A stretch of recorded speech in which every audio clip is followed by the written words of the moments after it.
প্রায় ৩,৫০০ হিয়ারিংয়ের পর এবার ৮৫,০০০ ভোটারের হিয়ারিংয়ের নির্দেশিকা জারি নির্বাচন কমিশনের। এই নির্দেশিকা জারি হওয়ার পর নির্বাচন কমিশনের বিরুদ্ধে বিক্ষোভ মিছিল তৃণমূল কংগ্রেসের। এই মিছিলে উপস্থিত ছিলেন রাজ্যের মন্ত্রী গোলাম রব্বানী, জেলা পরিষদের সহকারী সভাধিপতি গোলাম রাসুল, ব্লক সভাপতি আহমেদ রেজা, গোয়ালপোখর ২ নম্বর গ্রাম পঞ্চায়েতের প্রধান মাহমদ আলাউদ্দিন সহ একাধিক তৃণমূল কংগ্রেসের নেতৃত্বরা। এদিন ঝলঝলি মোড় থেকে গোয়ালপোখর বিডিও অফিসের সামনে পর্যন্ত মিছিল করা হয় এবং সেখানেই পথসভার মাধ্যমে নির্বাচন কমিশনের বিরুদ্ধে ক্ষোভ উগরে দেন তৃণমূল নেতৃত্বরা। পাশাপাশি গোয়ালপোখরের বিডিও তথা নির্বাচন কমিশনের এআরওর কাছে স্মারকলিপি তুলে দেওয়া হয়। আমি আপনাকে শোনাই দিচ্ছি, আপনাকে বিডিও হিসাবে আমরা দিচ্ছি না, আপনি যেহেতু এআরও হিসেবে আমরা একটা ডেপুটেশন দিলাম আপনাকে। 30 Goalpur assembly constituency submission of memorandum for hearing of illegal discrepancy cases under special intensive revision SIR. We wish to draw your kind attention regarding the medically unfit personnel, daily wages workers and daily hawkers who are unable to attend the hearing for the so-called logical discrepancy. Due to cases are in reality the result of data entry errors, legal digitalization issues and software related mistakes originating within the election commission's own systems rather than any fault or omission on the part of the electors. Treating these cases as suspect and subjecting electors to compulsory hearing on the basis is procedurally unjust, administratively unsound, and legal untenable. It has brought to your kind notice that multiple hearing notice is expected to come for a family, for their respective family members for the said mistakes. You are therefore requested to make a suitable provision during the hearing for such cases to attend by any fault adult members of the respective family instead of elector presently staying out of the state. Thank you. কেন হয়েছে? এর মানে ওনার বাড়িতে খাবার জোটেনি, যার জন্য কাজের জন্য বাইরে গেছে, স্টুডেন্টসরা বাইরে আছে, কেউ অ্যাব্রোডে আছে, তারপরে physically disable person, medically unfit person সবাই কেরল, পানিপত, মহারাষ্ট্র, গুজরাট, রাজস্থান, তারপরে আপনার দিল্লি, তারপরে গ্যাংটক, ওখান থেকে 5 বার 6 বার করে লোকগুলো এসেছে। আসার সত্ত্বেও ফর্ম আমরা জমা করেছি। ফর্ম জমা করার পর ফর্মগুলো যখন আমরা জমা করেছি, দুইটা অ্যাপসে জমা হয়েছে। একটা ইসি অফ ইন্ডিয়া, যেটা আমাদের বিডিও সাহেব বিএলওদেরকে নিয়ে জমা করেছেন। একটা আমরা পার্টির দিদির দুধ হিসাবে একটা অ্যাপসে ডাউনলোড করেছি, ওটাতে জমা করেছি। যতগুলো এখানে জমা হয়েছে ততগুলো সেম ওখানেও জমা হয়েছে। কিন্তু আনফর্চুনেটলি আমি অবাক হয়ে গেলাম, বিডিও সাহেব এআরও সাহেব আপনি বললেন যে স্যার 3100 শুধু হিয়ারিং হবে। 3100 আমরা হিয়ারিং কমপ্লিট করে দিলাম। তারপরে 83,000, 85,000, 71,000, 60,000 কি করে একটা বিধানসভাতে আসতে পারে? তাহলে ফর্ম ভরার দরকারই কি ছিল? আর ফর্মগুলো আমরা নেক টু নেক গিয়ে আমরা ফর্মগুলো সব আপনাদেরকে সহযোগিতা করেছি। সহযোগিতার রিওয়ার্ড কি এটা? আজকে 85,000 ফর্ম আসবে, আবার রিহিয়ারিং করতে হবে? এটা কোন ধরনের আইন?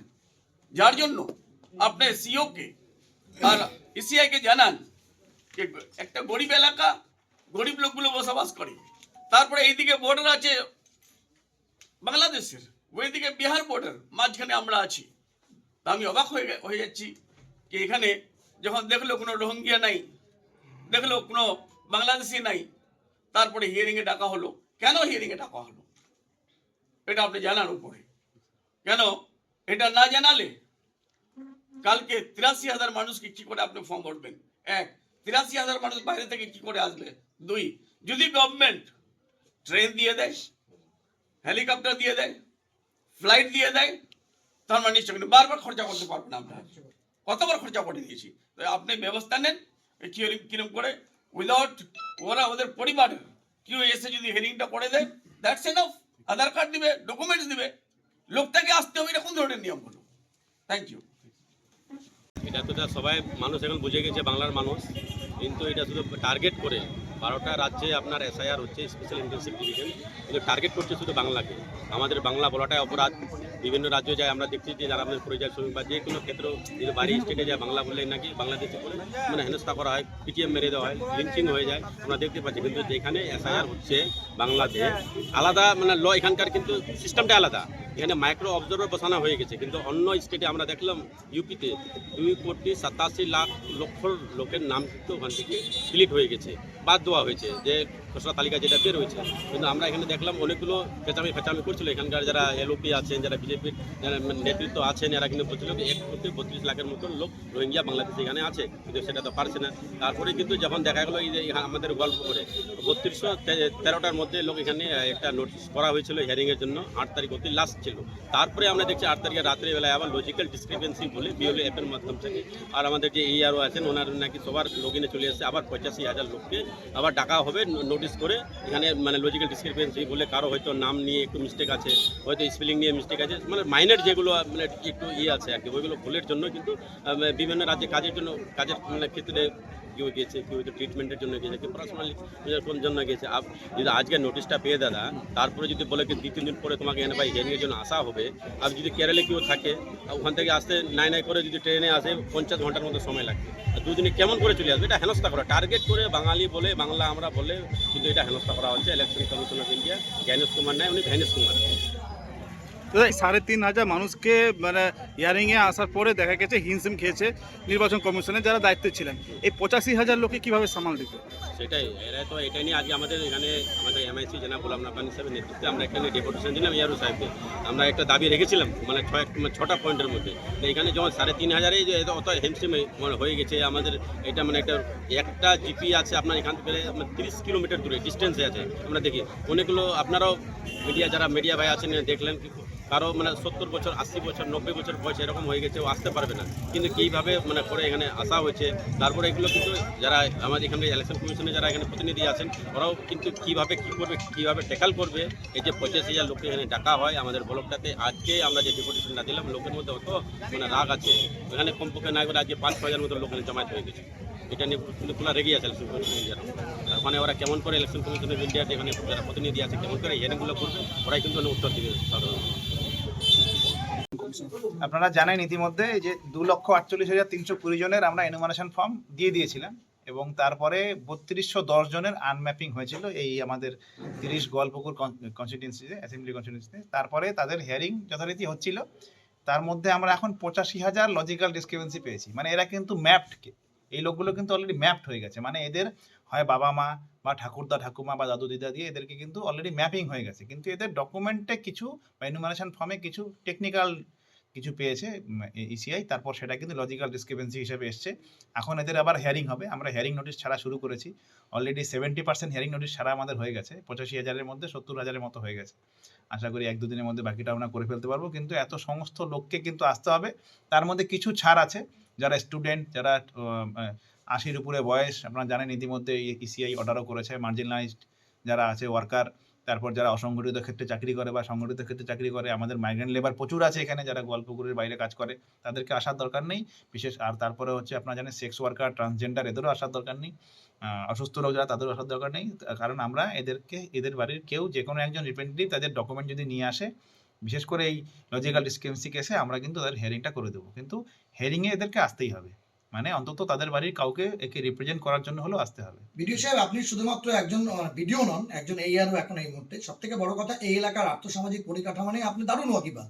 এটা হচ্ছে এমন একটা এলাকা যে এলাকা থেকে মার্জিনাল ওয়ার্কার আসতে হবে না, কিন্তু এমনও অনেক পরিবার আছে যারা হয়তো ড্রাফট রোলে তাদের নাম আসার পরে নিশ্চিত হয়ে গেছিলেন যে তাদের 2002 সালের কারণে, ভোটে নাম থাকার কারণে অথবা প্রজন্মের কারণে তারা নিশ্চিত তাদের ভোটে নাম থাকবে 2026-এ, কিন্তু তারপরে 85,000 একটা ব্লকে, এরকম ঘটনা তো সব ব্লকেই কতটা কাম্বারসাম জব হবে আপনাদের জন্য, কিভাবে সামলাবেন?